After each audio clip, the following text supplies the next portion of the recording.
How can you categorize a terror attack in which 1,200 mostly innocent civilian people were brutally attacked, raped, tortured, beheaded, and murdered? How can you, a British NHS doctor or NHS doctor in Britain, how can you say that's a welcome punch on the nose? I will defend the right of the Palestinians to resist an occupation.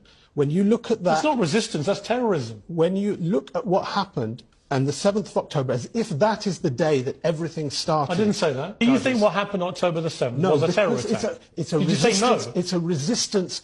Not a terror attack. Piers, and it's You're if... an NHS GP. If, I'm asking you to let me finish. If...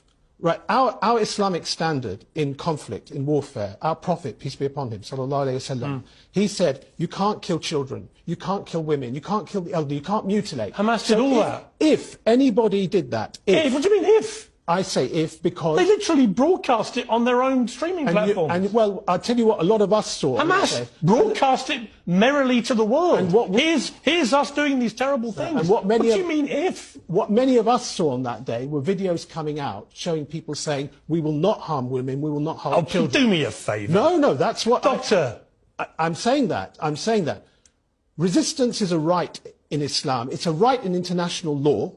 It's even a right that Churchill said in his History of the English-speaking Peoples, that is, he actually wrote in that book, it is a primary right of men to kill and die for the land they live in. You literally just read me a description of what people who follow Islam are not supposed to do. Yeah. And Hamas did all of those things. But your response is to say, well, hang on, I've seen videos of them saying, we don't want to do that stuff. No, yes. I find that pretty offensive, Doctor. We all know they did it because they boasted to the world with their own videos what they were doing. I find it amazing that respected journalists like yourself seem to have suspended their critical faculties. No, I'm believing what Hamas wanted me to see. Well, you're believing what you saw. No, what Hamas themselves broadcast to the world because they wanted to take great glee in what they've done. There's no ambiguity about it. I asked you to let me finish, and I'm going to... You've got to answer questions. I will answer the question.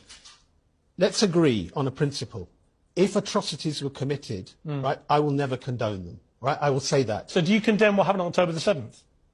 If atrocities are committed, you know who's responsible? What do you mean if? No, they were. Who's responsible for it then? So you don't condemn it? Okay. Who is responsible? The Jews brought it on themselves? No, actually, I would say more than that. I would say the powers that believe that Israel should be a colony for themselves in the Middle East, they are the ones responsible. Do you know what? I'm really struggling. I've got to be honest with you. I'm really struggling. A British National Health Service doctor of 25 years, a man who's supposed to be seeing patients all day, every day and putting them right, is incapable of saying what happened when it was literally broadcast to the world by a terror group. Nor do you think they're terrorists. You think it's resistance. You seem to want to go every way to justify it. You don't even believe what they showed us with their own technology.